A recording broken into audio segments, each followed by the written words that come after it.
మీ business ఏదైనా మీ ఊర్లో promotion చేయాలంటే అది సుమన్ టీవీతోనే సాధ్యం. ఇప్పుడే సంప్రదించండి. బండ ప్రభాకరు, అక్కంపల్లి విలేజీ. అయితే నేను ప్రజాపాలనలో ఇందిరమ్మ ఇల్లు దరఖాస్తు చేసుకున్నాను. ఆ లిస్ట్‌లో నా పేరే లేదండి. ఇప్పుడు మళ్ళీ అప్లై చేసుకోమని చెప్తున్నారు. ఇది ఇప్పుడు మళ్ళీ ఇవ్వడం జరిగింది. నమస్కారం అండి. ఈరోజు దాచేడుగూడెం గ్రామ పంచాయతీ పలిగొండ మండలం యాదాద్రి భువనగిరి జిల్లాలో ప్రజాపాలన గ్రామ సభ నిర్వహించడం జరిగింది. ఈ గ్రామ సభలో భాగంగా మన గవర్నమెంట్ ప్రతిష్టాత్మకంగా చేపట్టే రైతు భరోసా, రైతు ఆత్మీయ భరోసా, ఇందిరమ్మ ఇల్లు, కొత్త రేషన్ కార్డుల గురించి చర్చించడం జరిగింది. రైతు భరోసాలో భాగంగా సాగుకు యోగ్యం కాని భూములను గుర్తించి గ్రామ సభలో చర్చించడం జరిగింది. అలాగే ఇందిరమ్మ ఆత్మీయ భరోసాలో భాగంగా 2023-24 ఆర్థిక సంవత్సరంలో ఉపాధి హామీలో భాగంగా 20 రోజుల కంటే ఎక్కువ పని దినాలు కలిగిన లబ్ధిదారులను ఎంపిక చేసి గ్రామ సభలో చదివి వినిపించడం జరిగింది.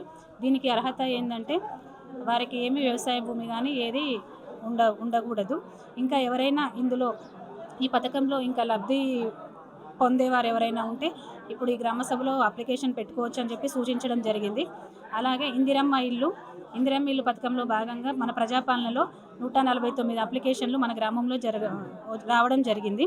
మనం ఆ 149 అప్లికేషన్లను వాళ్ళకి ఎలాంటి పరిస్థితి ఉందో, వాళ్ళకు ఆల్రెడీ ఇల్లు ఉన్నదా, మామూలుగా కట్టుకోవడానికి ప్లేస్ ఉన్నదా చెప్పి మనం ఇందిరమ్మ యాప్లో చేయడం జరిగింది.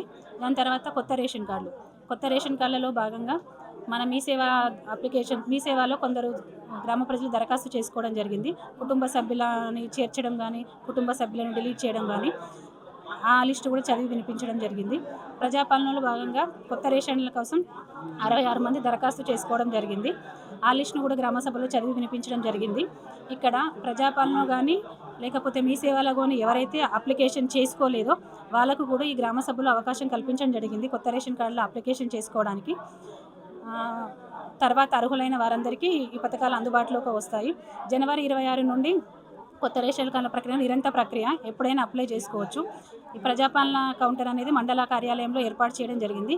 ఈరోజు గ్రామ పంచాయతీలో మిస్ అయిన వారు కూడా మండల కార్యాలయంలో దరఖాస్తు చేసుకోవచ్చు. Thank you.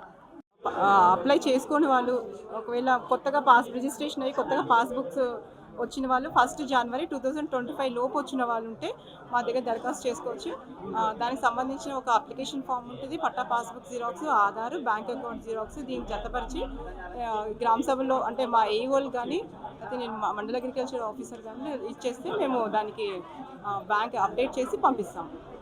గుడ్ మార్నింగ్ అండి. ఈరోజు పల్లిగొండ మండలంలోని అక్కపల్లి గ్రామంలోని ప్రజాపాలన గ్రామ సభ నిర్వహించడం జరిగింది. దీనికి గ్రామస్తులు అందరూ కూడా అధిక సంఖ్యలో పాల్గొనడం జరిగింది. దీనికి మన ముఖ్య అతిథిగా గౌరవనీయులు జిల్లా additional collector revenue Shri Veerareddy గారు కూడా రావడం జరిగింది. వారి ఆధ్వర్యంలో కూడా ఈ మీటింగ్ మనం సభను జరపడం జరిగింది. దీనికి సంబంధించి మన గ్రామంలో మొత్తము 10 మంది ఇందిరమ్మ ఆత్మీయ భరోసా కింద ఎలిజిబిలిటీ రావడం జరిగింది. వారి పేర్లు గ్రామ సభలో చదివి వినిపించడం జరిగింది. అదేవిధంగా రేషన్ కార్డుల కోసం సంబంధించి 118 మనకు అప్లికేషన్ రావడం జరిగింది. అది ప్రజాపాలనలో, మీ సేవలో, కులగన్న సర్వేలో చేసిన అప్లికేషన్ మొత్తం కూడా 118 రావడం జరిగింది. వాటిని కూడా గ్రామసభ ముందు ఉంచడం జరిగింది. దానిలో కొన్ని నూతన రేషన్ కార్డులు, కొన్ని పేర్లు యాడింగ్ కోసం మనకు వాళ్ళు ఇవ్వడం జరిగింది. ఈ 2 కార్యక్రమాలతో పాటు మనకు ఇందిరమ్మ ఇళ్ళకి సంబంధించి కూడా మనకు కొంత అప్లికేషన్స్ మనకు ఒక 61 అప్లికేషన్ రావడం జరిగింది. ఈ 61లో 60 మంది స్థలం ఉన్న వారికి ఇల్లు కావాలి, ఒకరి మాత్రం స్థలం కూడా లేదు, వారి పేర్లు కూడా చదివి వినిపించడం జరిగింది. అదేవిధంగా రైతు భరోసా ఎకరాకి 12,000 రూపాయలు ఏదైతే రాష్ట్ర ప్రభుత్వము ప్రతిష్టాత్మకంగా చేపట్టే ప్రోగ్రాం ఏదైతే ఉందో దానికి సంబంధించి మన దగ్గర ఒక 5 మాత్రమే వాళ్ళు ఎక్స్క్లూడ్ కావడం జరిగింది. దానిలో కూడా ఒక 2 ఆర్టీసీ ఎంప్లాయీస్, 3 ల్యాండ్ వాళ్ళ కన్వర్షన్ అయింది కాబట్టి వాళ్ళు 5 మెంబర్స్ ఎక్స్క్లూడ్ చేయడం జరిగింది. ఈ 4 అంశాలపైన కూడా మన అక్కంపల్లి గ్రామ ప్రజలందరినీ కూడా సవివరంగా వివరించి ప్రతి ఒక్క లిస్ట్ కూడా వినిపించడం జరిగింది. దానిలో ఇంకా ఎవరైనా పేరు మిస్ అయినప్పటికీ కూడా ఈరోజు సాయంత్రం 5 వరకు ఇక్కడే ఉంటాం కాబట్టి ఆ ప్రజాపాలన దరఖాస్తుతో పాటు గతంలో ఎవరైనా మిస్ అయిన వారు కావచ్చు, ఎవరు కొత్తగా అప్లికేషన్ పెట్టుకోవాలనుకున్నా ఆ అప్లికేషన్ మళ్ళీ పెట్టుకోవచ్చు. వాళ్ళకి సంబంధించిన రిసిప్ట్ కూడా ఇస్తున్నాము. ఈ ఒక్కరోజే కాకుండా నెక్స్ట్ మళ్ళీ మనం పంచాయత్ సెక్రటరీ గారు అందుబాటులో ఉంటారు, రేపటి నుండి రోజు ఇవ్వచ్చు. ఇంకా హైదరాబాద్లో ఉన్న వాళ్ళు, రాలేని వాళ్ళు, ఎవరైనా మిస్ అయిన వాళ్ళు ఉంటే రేపటి నుండి మన మండల కార్యాలయంలో, ఎంపీడీఓ గారి కార్యాలయంలో, తర్వాత తహసీల్దార్ గారి కార్యాలయంలో అందుబాటులో ఉంటుంది. జిల్లా కార్యాలయంలో కూడా మనకు ప్రజాపాలన డెస్క్ ఉంటుంది కాబట్టి ఎక్కడైనా అప్లై చేసుకోవచ్చు. సభ అధికారులు నిర్వహించడం జరిగింది. దాంట్లో భాగంగా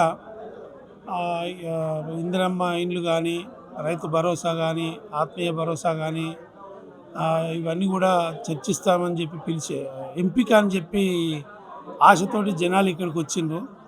లబ్ధిదారుల ఎంపిక జరుగుతుందేమో అని అనుకున్నాము. వాస్తవంగా అసలు ఆ లిస్టే లేదు. అధికారుల దగ్గర జనాలు అడిగిన ప్రశ్నకు సమాధానమే లేదు. ఎంతమంది పేర్లు లిస్ట్ వచ్చినాయి, ఏ ఏ స్కీములో ఎంతమంది పేర్లు వచ్చినాయి, దాంట్లో ఎవరు అర్హులు ఎవరు అనర్హులు అది మాట్లాడదామంటే అసలు అది ఆ లిస్టే వాళ్ళకి అధికారులు మా దగ్గర లేదు, ఇంకా రాలేదని ఉత్తగా తూతూ మంత్రంగా ప్రజాపాలనలో పెట్టుకున్న అప్లికేషన్ల పేర్లు చదివి తూతూ మంత్రంగా ఈ గ్రామ సభని జరపటం జనమంతా ఇది కరెక్ట్ కాదంటున్నారు. జనం ఆశించింది ఏంటంటే ఇండ్లు కానీ, రైతు బంధు కానీ, రేషన్ కార్డు కానీ, ఆత్మీయ భరోసా కానీ లిస్ట్ వచ్చున్నదేమో, దాంట్లో ఎంపిక జరుగుతుంది, అనర్హులు ఎవరో అర్హులు ఎవరో ఈ గ్రామ సభలో తేలిపోతుంది అనుకొని వస్తే అసలు ఆ లిస్టే లేదు. అప్లికేషన్ పెట్టుకున్న పేర్లు చదివి గ్రామ సభను ముగించేసారు. ఇది అసలు ఆశాజనకంగా లేదు. ఎవరు జనం దీన్ని హర్షిస్తలేరు. ఇది అసలు ఎందుకు పెట్టింది గ్రామ సభ అని జనం తిట్టుకుంటూ పోయే పరిస్థితి ఏర్పడింది. కాబట్టి ఇది ఇప్పటికైనా మరోసారి గ్రామ సభ పెట్టేటప్పుడు అన్ని స్కీములలో ప్రభుత్వ నిబంధనల ప్రకారంగా ఎవరైతే లబ్ధిదారులు ఉంటారో వాళ్ళ లిస్టు పంపించి గ్రామ సభలో ఇది కరెక్టా కాదా, వీళ్ళు అర్హులా కాదా అనేది నిజ నిర్ధారణ చేసుకొని అవి ఆ స్కీములు అమలు చేస్తే బాగుంటుంది. అది లేకుండా ఉట్టిగా అప్లికేషన్ పేరు చదవడం ఏంది, ఇది టైంపాస్ కాకపోతే ఉత్త టైంపాస్ గ్రామ సభ తప్ప ఏం లేదు. ఇలా జనం అంతా దీన్ని వ్యతిరేకిస్తున్నారు. రెండోసారన్నా ఆ విధంగా జరగాలని చెప్పేసి గ్రామ ప్రజల తరఫున మేము కూడా కోరుకుంటున్నాం. కందాల లలిత ఒకసారి పింఛన్ వచ్చింది, మళ్ళీ రావట్లేదు. నా భర్త చనిపోయి 6 సంవత్సరాలు అవుతుంది. 6 సంవత్సరాలకు 4 సంవత్సరాలకు వచ్చింది. ఒకసారి వచ్చి కట్ అయింది. ఇప్పుడు 2 సంవత్సరాలు అవుతుంది. ఇప్పుడన్నా రావాలని కోరుతున్నా.